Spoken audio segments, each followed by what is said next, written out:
Dear Isidor, how are you? Hey, thank you for inviting me. I hope you can hear me well. I'll be presenting today our joint collaboration between University of Maribor and Intras called AI for Hope. It's actually an approach where we want to exploit digital solutions, digital technology to promote early integration of palliative care. So, next slide, please. So our consortium is quite big, as you see in the map. It consists of 16 partners, 13 countries. The coordinator is from Finland, University of Turku. And the project started in January, so we are very in the beginning of the process, and it will end by end of year 2027. We also have pilot sites, Germany, UK, Spain, which is hosted by Intras, Ireland, and Slovenia, which is hosted by our University Clinical Center in Maribor. So what is AI for Hope?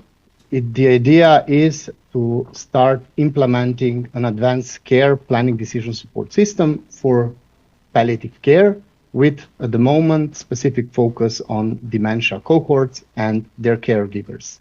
The project itself is focused first on palliative care and then applying sort of good practices that some of the partners already have in palliative care, especially from cancer, to other diseases or conditions which have a projection of end of life. So our goal is to develop patient-centered, efficient, replicable, and especially cost-effective advanced care planning solutions, integrate accessible and affordable digital health interventions, also into not only practice, but in everyday life of our patients and caregivers, and somehow exploit the digital solution to approach emotion regulation and pain management from a multisensory approach. So key messages from our projects are palliative care is not end-of-life care.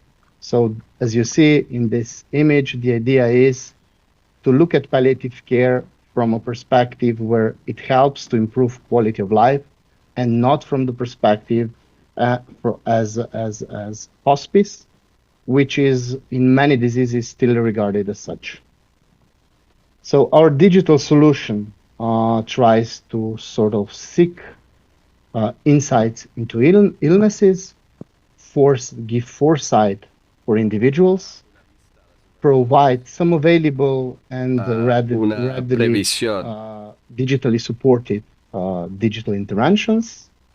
And of course, through gamification, we want to introduce these interventions, but do not consider gamification as serious games. Queremos incluir estrategias en ese sentido. Estoy escuchando español aquí. So the strategy is not games per se or serious games as you know them, but more to exploit different modes of human-machine interaction through which we can adjust our interventions, our tools, to the actual capacity, physical capacity, and preferences of the patients and caregivers. And for that, we also want to design sort of a sensing system which will enable us to non-intrusively monitor and sort of help the patients. So, as I said, we target palliative care as preventive care. We want to deliver advanced pain and stress management. We want also to detect patients and caregivers' distress, but with an emphasis on non-intrusive interventions. We want to detect their needs, not only biopsychosocial, but also spiritual, and somehow persuade them to start with targeted palliative care and advanced care planning as soon as possible. So from a technological point of view, I will just do a quick overview. We have different layers of solutions and technologies. We group them in an application space, which is on the top. which are digital solutions and interfaces for experts and patients. Then we have an infrastructure layer, which consists of sensors, algorithms, and we call this sort of a patient space. It has to be somehow integrated into their everyday routine, either physically as sensors or, through smartphones, through tablets. Then we have sort of an interoperability layer, which connects, and integrates different components together. Then we have common semantic data model, because we'll have different sources of information, different data will come from different sensors, and also from the related research. So we need sort of a model which will enable us to understand this information in a common way. And of course, the last one is artificial intelligence layer, which is not only artificial intelligence per se, but also classical, more explainable and more trustworthy machine learning approaches, which will be delivered. So now about our most important, I would say, part of this project is our sort of idea of value-sensitive design. So everything what we want to do is not centered around technologies, but around stakeholders. And this is also what our work package, where both Intras and our university are much engaged, is about. It's about designing the technology that will be acceptable, that will be long-term sustainable, and that will address the actual, not only needs, but actual preferences of the patient. So we sort of propose, the typical sort of three-stage approach. We do a literature review where we analyze the state of play, identify the gaps and possible barriers, and more importantly, possible barriers, so that we don't reinvent the wheel, but actually try to, deliver and address those gaps with our technologies. We'll carry out persona research, where we will define our stakeholders, sort of put them or create a real-world replicas for AI for Hope, and then start with the elicitation of user requirements. And then, we will finalize with the living lab, where we foresee, of course, PPI, patient public engagement, co-design, co-development, and of course, experiments. And our project in the end will end with a validation phase in clinical trials.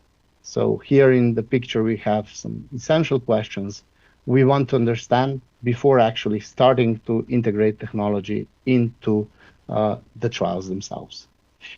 So as I started, we want to sort of present palliative care as a supportive care.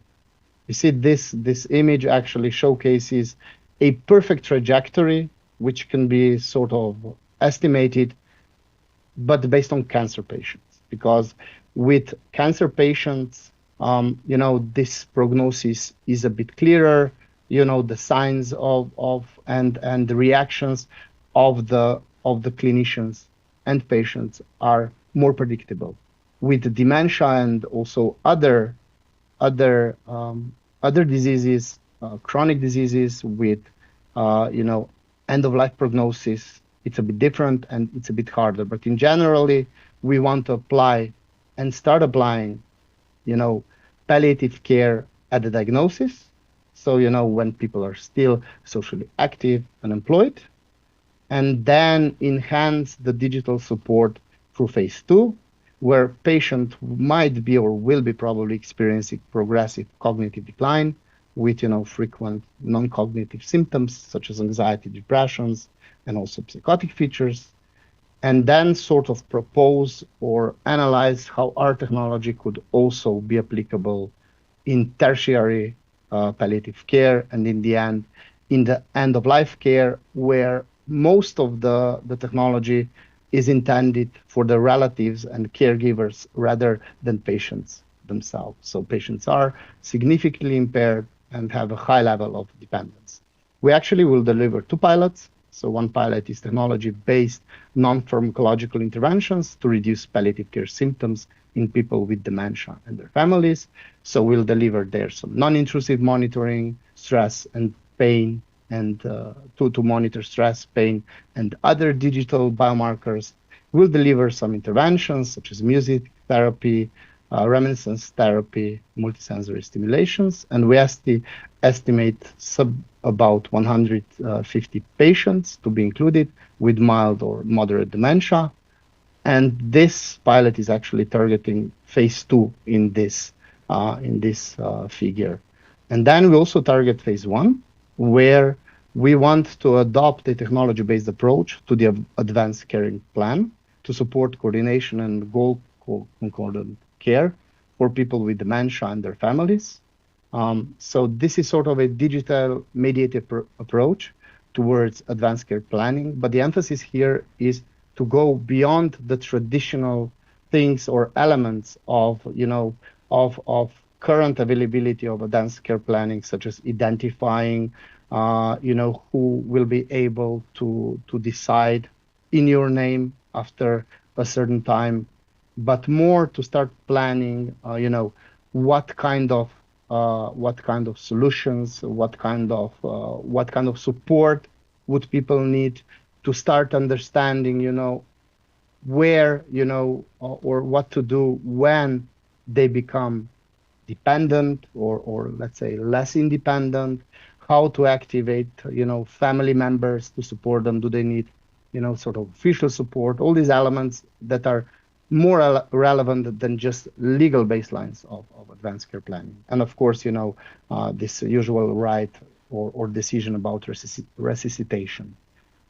So the idea is, after they come to a certain stage, they have to be the ones that decide what happens with their life. So plan this in advance, project what might happen, so that there are no decisions made last minute, that you also can receive all the support that you need, and that nothing is decided against your wishes. So that's kind of the overall idea. And again, here we will sort of target 150 patients with mild or moderate dementia, but more on, hopefully, on the mild side.